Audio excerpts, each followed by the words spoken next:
Mono Rants at the Movies, a podcast where we rant about films you may have seen at house parties. I'm one of your hosts and jack of all trades, Mono, and mowing down Nazi zombies with her snowmobile mounted machine gun is my co-host and master of none, Ciara. Oh, you know I couldn't hit the broadside of a barn.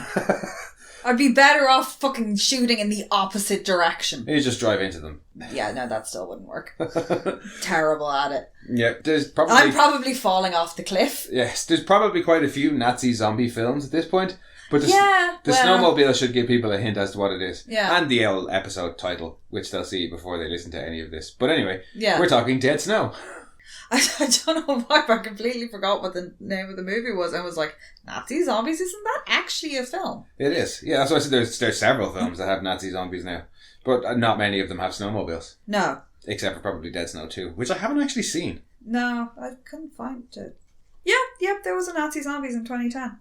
And Attack of the Gay ISIS Nazi zombies, which I kind of need to watch. I'm sorry, what? Yeah, Attack of the Gay ISIS Nazi zombies. Yeah. Oh, that's just upped it from The Simpsons. Under attack from the gobby Nazis.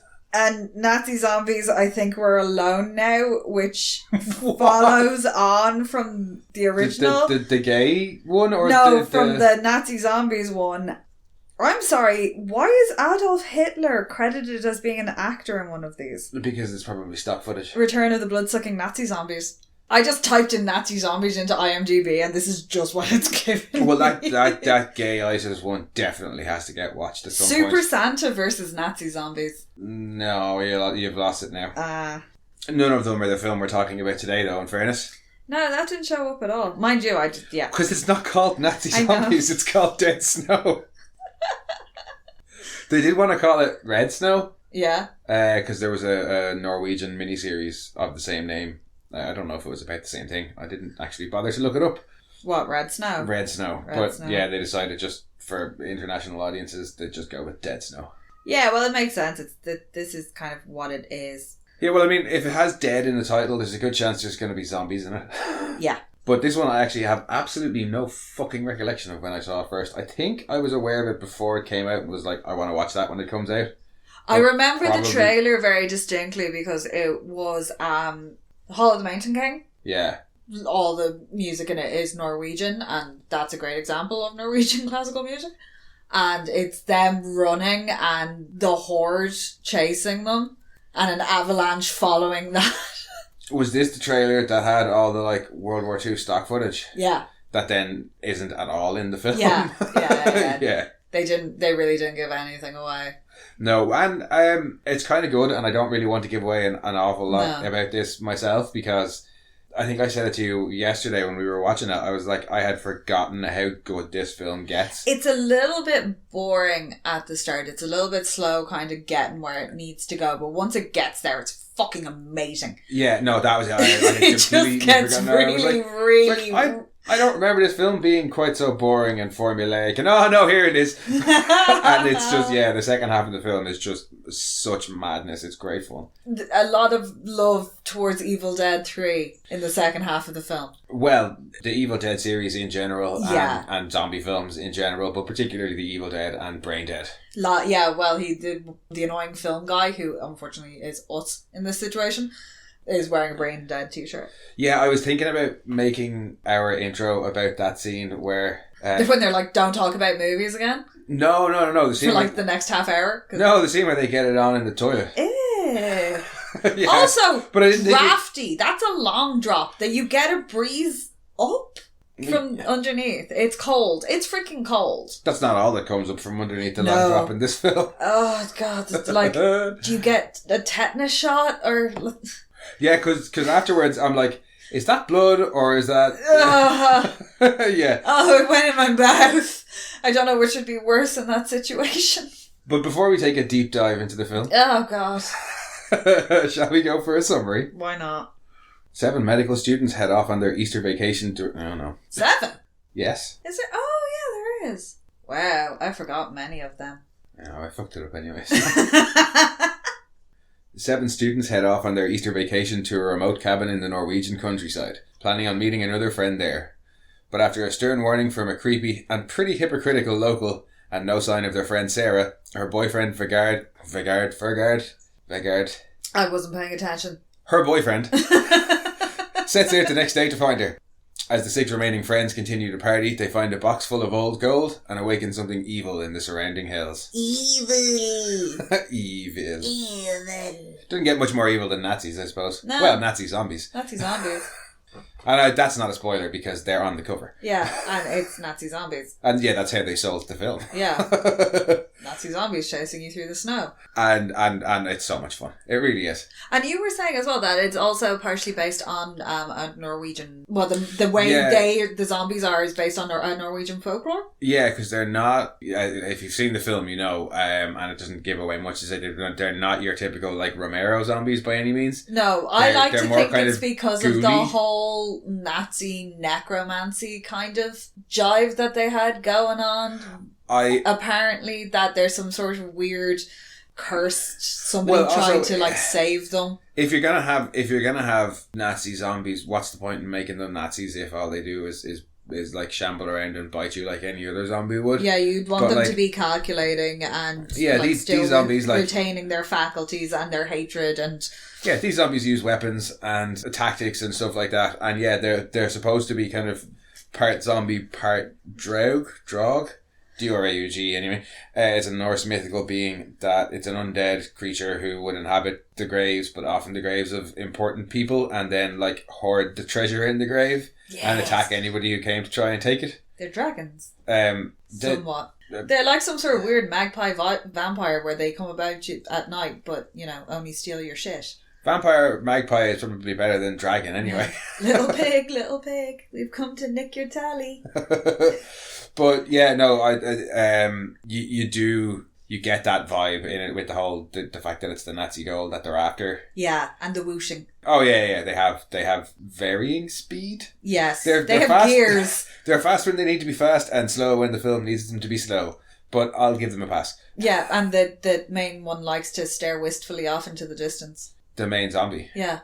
Yes, I thought you meant the main character, and I was like, is there one? No, not really. Yeah. I mean, no, there's not. No. Because the characters such as they are, I have fuck all notes for the characters on this. There's the guy who's mad into Tally. There's the guy who doesn't like the sight of blood, who's like does that really weird thing with his girlfriend where he kind of smothers her, and that's real fucked up. Jackass. Yeah, like he's a future serial killer. The girlfriend with the dreads. Yeah. The girlfriend who's into the movie guy and is also kind of nasty, for lack of a better word. We'll get on to them. The other girl who I don't know. There's the dark haired girl who doesn't have dreads and isn't the blonde girl. Yeah. And then there's another dude who is, I think, the tall, kind of normal guy who's just you get his name like once. But yeah, and then there's the guy with the snowmobile who goes off to look for his girlfriend. Yeah, at the start of the film, the boys and the girls are in different cars and they're heading along, and one of the girls, Chris, is obviously new to the group, and she's like, so who are the boys? Yeah, it's like their friend she's like their friend, and they're not like the two boyfriends or whatever. Yeah, you get a little bit of exhibition about them both. Exposition about them both, about both groups. Yeah. When they're saying, he's my boyfriend. He's a nerd. You'd want to rethink this that. Guy's the horniest man in all of the Arctic Circle. Yeah. But yeah, my notes, such as they are Martin, asshole boyfriend. Yeah, it's like... He's the one who's afraid of the sight of blood. Hannah, smelly hippie I want to hate but can't. Yes. Because she actually ends up being really fun, but at the start she's got like... Organic coffee and those annoying hippie dreads. Hand knits her fucking tampons. Yeah, and then Roy, I have the horny one, but mostly he's just sexist and a selfish asshole. He's not really all that horny. Yeah. He's the tall one. Yeah. You've Liv, who's the blondie one, who's just kind of there. Yeah. They make reference to her boyfriend at the start, but I don't think Roy is supposed to be her boyfriend. I don't think any of them are supposed to be her boyfriend. I don't know. Because you've got... she's everybody's girlfriend, though. Liv. Yeah. She's the blondie one. Yeah. Not the one who goes off to the toilet. Oh. That's Chris. I thought they were the same person. No, there's the blondie one who goes off with Hannah later on when they split up. Yeah, so the boys you've got... I thought she had dark hair. Never mind. Chris has dark hair. Liv is the one with really blonde hair. I just mixed the two of them up then. Yeah. And then Erland is the film nerd who gets lucky with Chris, and Chris is the film nerd with whom Erland gets lucky, and Vergard is the boyfriend of your one who owns the cabin, who's the most capable of the group. Because she's not there? No, not the one we don't meet. He's the most capable of the group. Yeah. Mr. Snowmobile Man. Yes. Doing all his like stunts. But yeah, and Liv shit. is really just kind of there in this film. But yeah, you don't care about the characters really. No. You do start rooting for them as it progresses because you're like, oh, you're all dead. Sorry, now. I don't care about any of their characterizations, is what I mean No, to say. no. Because I know they're You basically just cannon fodder. Yeah, you do start rooting for them though, because Yeah. you want them to succeed. Like when shit starts to kind of go okay, and they start to get into the mad dead rising, duct taping things to make new stabby things. They all. That's when it starts to get really, really stupid fun. Yeah, And a little bit. I'd say there's 4 of the characters who have you get to see having real fun. Well, we have real fun watching them. Like, yeah, the rest of them just kind of they shed early. yeah, 1 or 2 of them go early, and then poor old Liv is just kind of there. Yeah. But yeah, I don't care. Like, do I remember anything about Ash from The Evil Dead except for Shop S Smart and Boomstick and Chainsaw Hand and like giant chin. Well, I think he brings his girlfriend with him. Giant chin. Yeah. And Bubba Hotep. That definitely got to be a future movie for this podcast. Army of Darkness is one of the best movies of all time, and I will fight you about that. I love it. I don't know if I'd say one of the best movies of all time. It's infinitely entertaining. Oh, it is. I'm not saying it's a bad movie by any means. I just don't know that I'd go quite as far as you. But I don't particularly want to fight you, so we'll leave it there. But one thing I will say for this movie is it has some of the most fun zombie and human deaths in the genre. Some of them are just so inventive. Some of them are hilarious. And it's done so well, because this was, I believe, relatively low budget. I actually haven't a fucking clue what the budget was for I'm this. I'm going to assume it was relatively low budget, but they used it really... the way the effects are done, there's not a huge amount of, like, major wrenching apart of things. There's a fair bit of gore. But what they do use, like the whole going over the cliff, holding onto the zombie's intestines. That's a fucking brilliant bit. Who's like lashed to the... He's impaled on a stump. Yeah. And your man's falling off the cliff and he grabs the intestines and they like all come spiraling out and he's just hanging there and there's a zombie hanging off his leg. That's fucking amazing. Yeah, no, and it looks so disgustingly gross because everything's just covered in blood and everybody's like all sticky and it's even though they're surrounded in snow, everything is covered. I don't know that it was a particularly small budget. I would say like effects wise, it would be similar to say something like Shaun of the Dead. Well, effects and gore wise, I'd put it on a par with something like Shaun of the Dead. It's a relatively small set, like it's a cabin and excluded. Secluded. That's the one. We're both bad with words today. Yeah, it's a cabin in a secluded area. Everything takes place around it. Yeah, it's pretty go much big on all the... Yeah, I love it. Am I complaining about there being literal buckets of blood being thrown at people? Oh, no. Hell no. Are we ever? No. Shit getting blown up? Nope. And blood on snow? Always pretty. Yep. Always pretty. And in this case, it's like everywhere. And as opposed to 30 Days a Night, which was all night. This is blood on snow in the daytime. Yes. There's actually a remarkable, not remarkable, but a lot of this film is in full daylight. The zombie part of this film takes place, in full daylight or dusk. There's really only one scene that's at night. Oh, at the window? The initial attack scene, as it were. Is at night, and the rest of it's daytime or dusk. Norwegian forestry is so beautiful because it's that really sparse Judderman forest, and the way that all the characters move through it is visually quite striking. The opening scene is great. Oh yeah, the kind of teaser bit that you always get at the start of horror films, like the opening of Dog Soldiers. Yeah, the opening of Dog Soldiers. There's so many. Tons of films open like it, but it's your little scare at the start. But I love it that's the bit with the Hall of the Mountain King. Yeah, and this really that kind of dusk setting. Yeah, where it's the blue light. Almost. Yeah, and you can just see silhouettes of everything, but it's all real sharp. It's just it's lovely. The growling and the snarling, so you don't quite know what's chasing, and that he's frantic, and all you can hear is the panting, and the music's building and building behind it. Yeah, it's a really really lovely opening sequence. Yeah. Oh, there was one small character that I did forget to mention. I mentioned him in the summary. Oh, the creepy guy. The creepy local. Jesus Christ. We've spent time in Scandinavia and he's the creepiest person I think we've ever come across. Harry's neighbour was pretty fucking creepy. Ours neighbour was pretty creepy.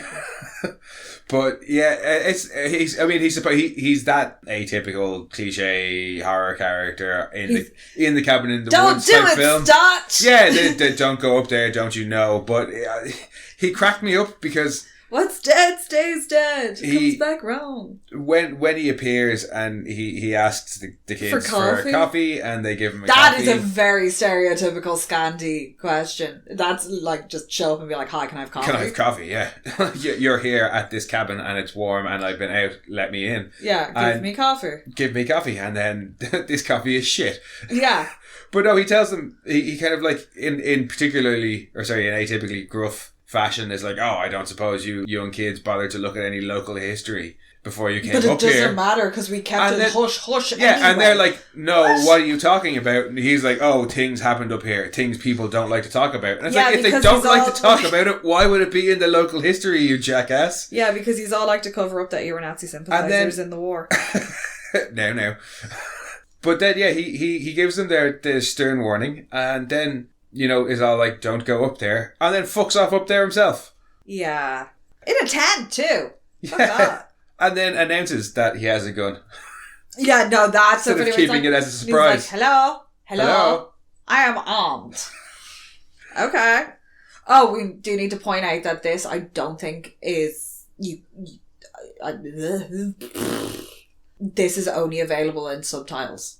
Certainly the copy we have is subtitled. Yeah, there's no dubbing. But we don't like dubbing anyway. No, but it is. If you don't like to read a movie, this is not the movie for you. Not that you're going to miss that much anyway. Well...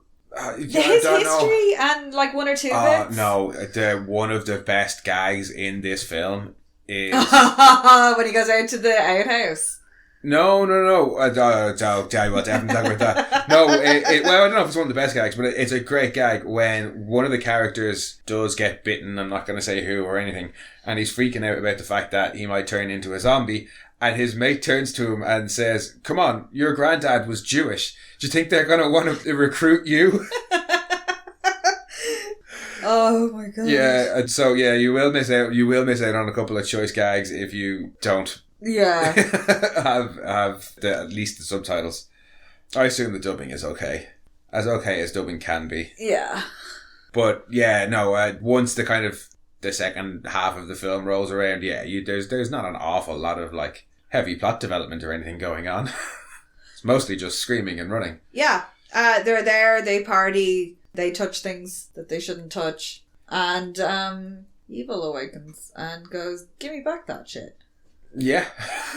Yeah, no, because the start of the film is it's all set up. Yeah. It's 40-ish minutes of getting to know the characters. You don't really care. Yeah, you don't really care. There's a couple of random funny bits. I particularly like the fact that he takes the rucksacks on the snowmobile. But not the wheelie suitcase. But not the wheelie suitcase. Fuck you. You gotta walk with it. Yeah. Nobody likes her. And then the bit in the toilet that you were referring to. I've watched this film I don't know how many times, but I had never noticed before. Two characters get it on in an outhouse. But yeah, it's gross. It's gross because one of the guy has just taken a shit and the girl comes in and they have sex. But he doesn't wipe. Or wash his hands. And she sucks his fingers. Yeah, no, he tears off some toilet or like toilet paper. Yeah. And then she bursts in and they start having sex. Yeah. And I was just going, oh, no. Also, it's an outhouse. That's going to be freaking cold. That thing wasn't insulated. No, it's not, because you can see, like, there's massive gaps. Slats, yeah. Massive gaps between the slats. Yeah. That would be fucking freezing. Oh, no, I'm sorry. No, it's too cold. It is too cold for that. Closed for business. Hey, she's the one who comes in. I know. Fair fucks to her. Her pussy was actually on fire. It would have had to have been to withstand that frigid. Like, nope, mine would have just gone thump and like sealed. But he didn't wipe. I know he didn't wipe, and it's gross, and it was like the sex version of a blumpkin. I had completely forgotten about blumpkins, to be honest with you. What's Casa Blumpkin? That is the name that Cheryl suggests for his revenge movie in Archer. Thank you. Casa Blumpkin. Oh, what were we talking about? Sex in the toilet. Oh yeah, no, let's move on from sex in the toilet just after taking a shit and not wiping your ass. Yeah. Why did they split up? Why did they do the Scooby-Doo thing and split up? Well, after the old guy comes and tells them the fucking weird story, guy who's Mrs. No, I understand why he goes off to look for her. Later on, after the zombies have attacked, not giving a whole rundown of the film, and just in general. Because they know that he's going to come back there. But the two girls decide the best thing to do is that the boys will stay and cause a distraction. In case he comes back and they can run off for help. I was like, why don't they just all go together? They were going to stay and cause a distraction and keep the zombies there while the two girls made a break for it. It's about a 45-minute trek to the car. Yeah. No, to try and get back to the cars because right. they had lost phone signal. I was just like, why don't they all go towards the car? But yeah, they're waiting for the other guy in case he comes back with his missing girlfriend. He had said, if I'm not back by tomorrow night, leave. But the way he's driving that fucking snowmobile, he's going to run out of gas long before tomorrow night. I'm sure he took supplies. Well, actually, yeah, no, he's very well prepared. He's resilient. He has like a fucking Swiss Army knife. Yeah, he's got a towel. A fishing wire that he uses to stitch close the wound. Yeah, he's got a towel because he's a hoopy fruit. Yes, he does have a towel. Yeah, no, he's pretty well prepared. Yeah. But that's all the more surprising of his egregious use of a snowmobile. Yeah. Doing all these big giant jumps and stuff. I mean, it looks cool, but there's nobody around to see I thought him you doing meant any of to it. mow the fucking face off a zombie with the back tire, with the back tread. Oh no, that's fine. At that point, he's back. Like, no, he has some of the best zombie kills. He really does. And there are some really fun, inventive zombie kills in this. I give it to Zombieland, they had some fun kills. Yeah. But this really just goes to the silly end of it. Oh, absolutely. It's everything you do in video games to zombies. That especially Dead Rising was a great example of just letting us dismember things in gross ways. Yeah. And we would just lap it up and being able to like duct tape shit together to make new fun toys. Yeah. This is what this movie basically does in the latter half. It's like, here's your duct tape, off you go. And the characters survive a ridiculous amount of punishment. Oh god, yeah. But the zombies are such a ridiculous... They all have about 3 extra guys. Yeah. But the zombies are that... Because they are superpowered Nazi zombies who use knives. Destroy the brain type deal. But I, for the sake of getting the movie that we got, I'm willing to overlook the people surviving things that they probably shouldn't survive. Yeah, there's a couple of like smacks to the head and stuff like that in that which were like... Yeah, just no. One of the other great gags that you would miss if you had no subtitles or just weren't paying attention is when they do try and use their phone to ring the emergency services. I'd forgotten about that. And but they actually manage to get through because they 999 or whatever it is. Yeah, emergency services will still work even if you don't have coverage from your network. They have to. Yeah. But yeah, they make a call to 999. It doesn't go according to plan for reasons. And he tries to ring again and he goes, fuck, the battery's dead. Fucking Nokia. Which I can only assume is just... It's a dig. It's a Norwegian jab at the Finnish. Because the Finns are so proud of Nokia. They really are. Nokia and Angry Birds and the Moomins. Yeah, they love them some Moomins. They really do. Well, them he was freaky Finnish. Fucking Moomins. Yeah, oh, I know. He's a Finnish author. They're very big in Russia. Also, they're very proud of snipers. Yes. Yeah, they could have used the White Death in this film. Yeah. But why are we talking about like things that the Finns are proud of? Yeah, no, it is totally a dig at Finland. It's gotta be for the Nokia. Oh, and the fucking coffee lids, the recyclable coffee lids. That's Finland as well. Oh, I didn't want more examples. Sorry, I just remembered that. Give me something from Norway. What apart from that opera that we discussed Trolls? at the start? Well, that excellent film Troll Hunter, and this excellent film Black metal. I'm not a big black metal fan. Yeah, neither am I. There is some black metal in this, and it's not terrible. But they take themselves so seriously, do black metalers.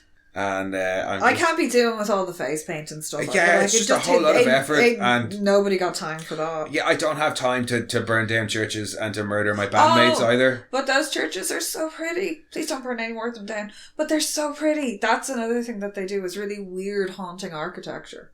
Yeah, Norwegian architecture is cool. Or are you talking about the Finns again? No, those churches they don't use a single nail in the construction. That's what your man burnt down. He burnt down one of those because he was a fucking arsehole. Oh yeah. I said I there's so much effort. And I don't have the time to burn down churches or to kill my bandmates, so I'm not going to be a black metaler. Or to use their suicide photos as your album covers. Suicide / possible murder victim. Yeah, allegedly. I don't think we're going to get sued. No, no. But the Norwegian black metal community are going to come for mono rants. No, I could take Danny Filth. I'd bash his face in, but I don't know about going up against some of those psycho Norwegian black metalers. No, they're all massive, and don't they have national service? Either way, I don't want to take them on. No. They're far too serious. Yeah. They can have their stuff. Yeah, no, it just seems like effort. The folk music that they use during one of the big fight scenes is fucking brilliant. Yes, I did enjoy the folk music aspect of it, because there is a lot of different Norwegian music throughout it.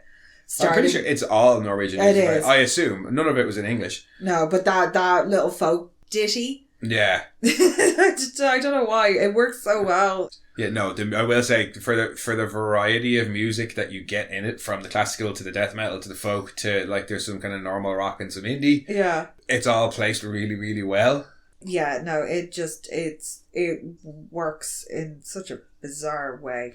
Yeah, and I mean, I don't think I would listen to it in the same way I might the Over the Art Day soundtrack. If the soundtrack is literally black metal into to folk and then into classical and opera, don't know about that now. But it works in the film. It definitely works in the film. No, the all the Grieg was actually performed by the Scottish Symphony Orchestra. What? Hall and the Mountain King, Edvard Grieg. Oh, right. Was actually recorded by the British Scottish Symphony Orchestra. Oh, right. I think they were just handy and available, because it doesn't really matter who plays it. Is there anything about it that you didn't like, actually? It does take a while to get where it's going, but I don't mind it when it gets there. Yeah, it is definitely worth the wait.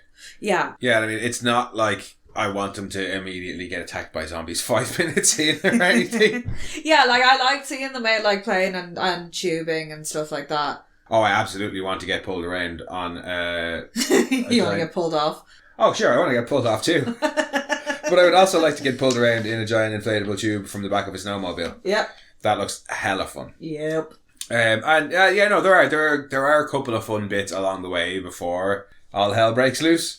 But I think maybe they just spend a little bit too long with them. Yeah, it's a 19-minute film, so it's already not super long. And it is pretty much the halfway mark for that first big attack scene.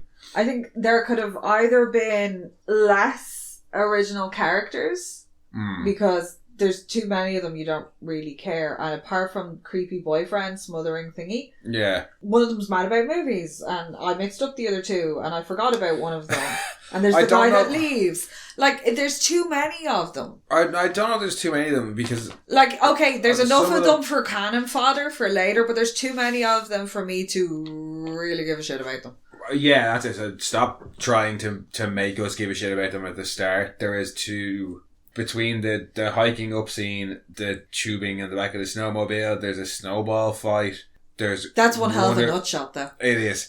There's one or two scenes inside the cabin, as well as when the creepy guy shows up. So there is probably a couple of bits that you could cut out and throw in some more fun zombie stuff later on. Or not even just give us more kind of caution or further discussion regarding the Nazi gold. Because I felt like they were like, oh yeah, it's kind gold. Of an afterthought. Yeah, they're like, oh yeah, shit, we found all this gold, but it's clearly Nazi gold, and there's a whole load of legal ramifications that come across. You don't get to keep it. And they've been told by the creepy guy that the Nazis stole all the basically the Nazis were run out of the town, and the townspeople rose up against them, and it's like, oh yeah, cool, Nazi gold, dude, you can't keep it. There's all sorts of legal ramifications about it. Never mind the fact that it's apparently haunted. Yeah, but after they discover it, it does kind of become a bit of an afterthought. And it does come back into it, but they could dwell on that a little bit more. Yeah, I would have liked to have seen something like them going through it and discussing it and arguing over what to do with it, and you got the zombies starting to claw their way out from higher up the mountain and make their way to it through the course of the next day and watching them. Yeah, or maybe one or two more kind of, not jump scares, but one or two more scare scenes before the full on oh shit, we're being attacked by zombies. But something that was like maybe them waking up and coming out and finding each other and all gathering to the general. No, I absolutely agree with you there. Because they do just kind of appear. Yeah, and they kind of appear from wherever is convenient. Yeah. But I'll let that one slide. Convenient tree is convenient. Oh, there are many convenient times that the zombies just They pop also up out have of the the snow. amazing Michael Myers walking is faster than fleeing a victim. Oh no, there's a bit where, you know, when the two lads are making Now their I know stand. they've shown them to be faster anyway, so that whatever. But you know that bit where the two lads are making their stand, Yes, and a whole bunch of zombies run at them. Yeah, they run on some of them zombies. Some of them, one of them has a real like low run with the arms out real wide, and it just they're also looks running like he's trying to wrestle a pig or something. Yeah, but they're also running through knee-high snow. I know, it just wearing looks really funny. Fucking like long ass coats and shit. Yeah, you know, like hark, what news from Stalingrad?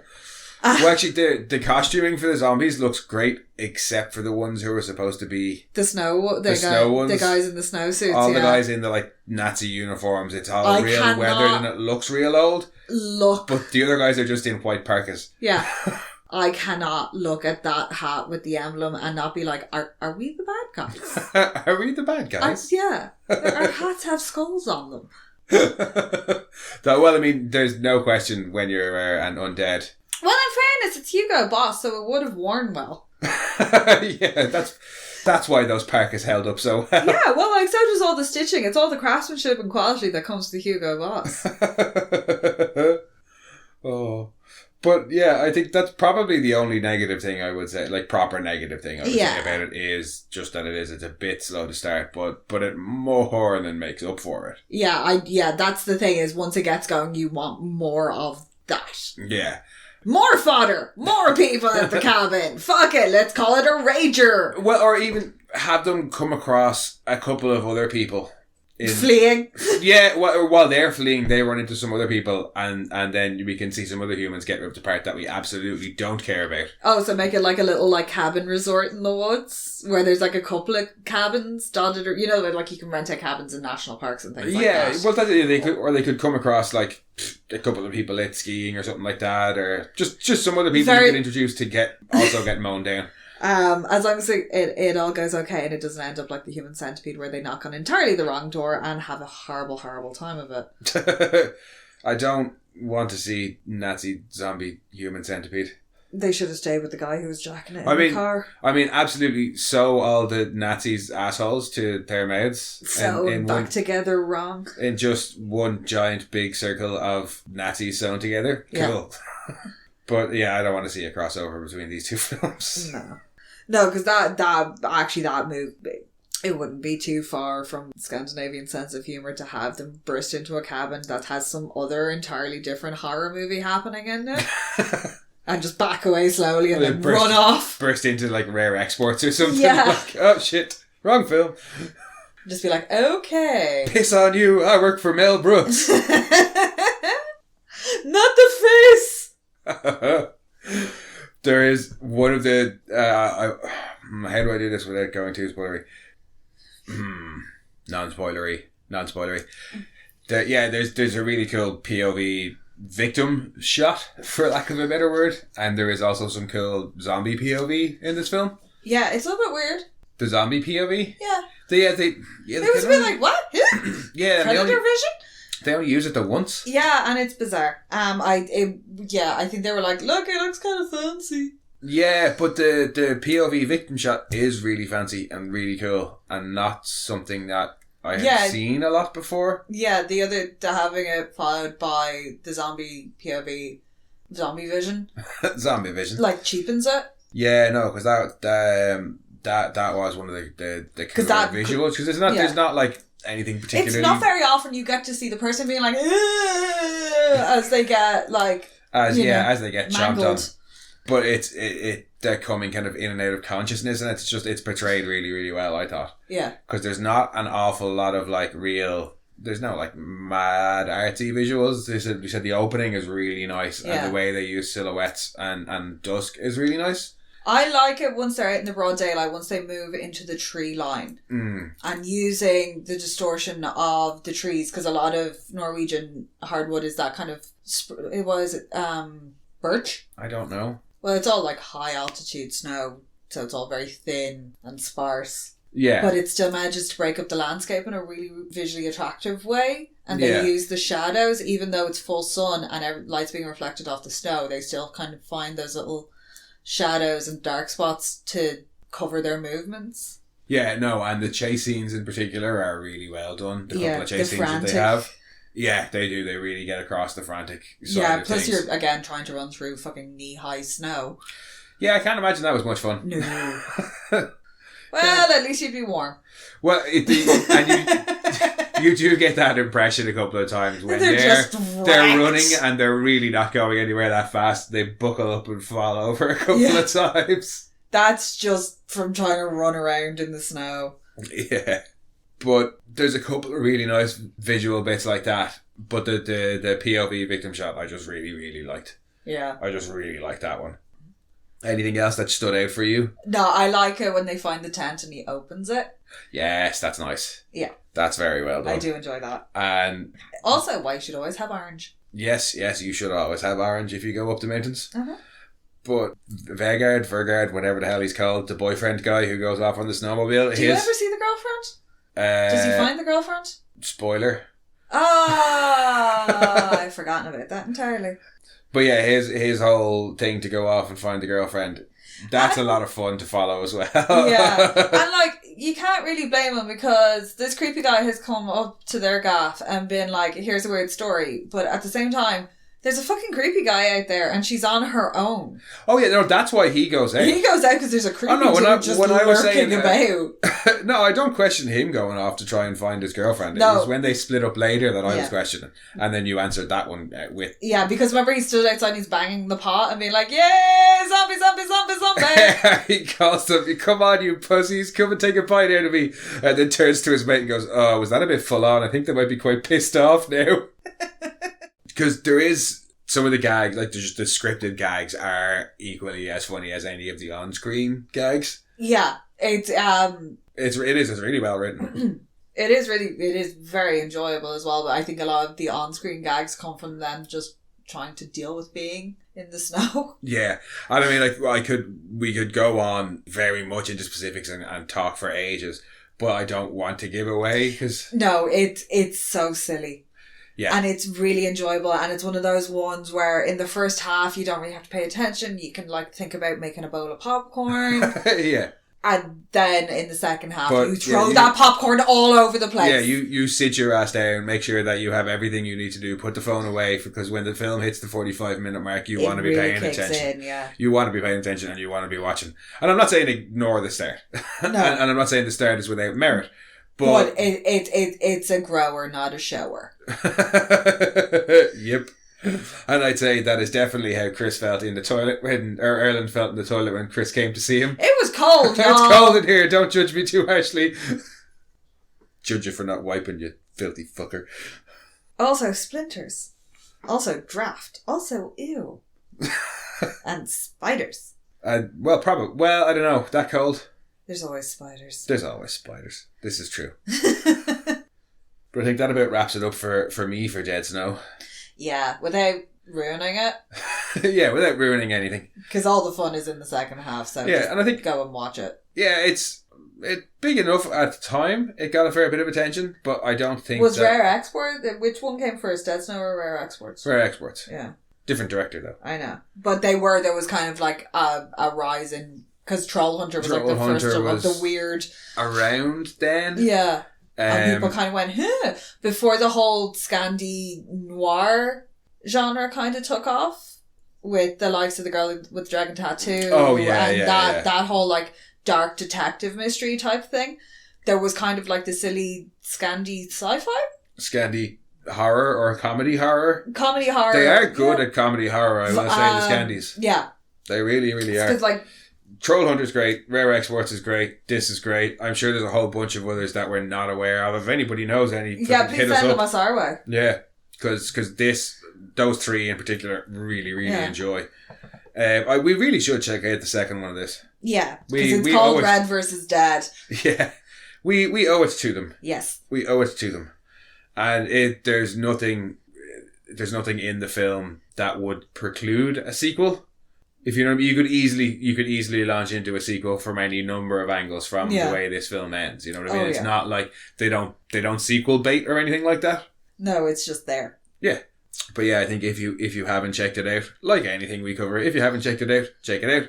And if you have and haven't watched it in a while, go back and rewatch it, because that's the kind of films that we cover. If you know somebody who'd enjoy it, pester them until they watch it too. Yeah, and then tell them to go and listen to our episode about it. Or let them listen to this episode for... No, don't do that. Don't do that. But yeah, the usual mono-romance recommendation. Watch it or watch it again. Yes. But that's us for this week, guys, I think. We will be back next week with our usual undecided film. Oh, as is tradition. Oh, as is tradition. So if anybody has any suggestions, we are always open to suggestions of films to cover. Yeah, because we don't have a chronic DVD problem as it is.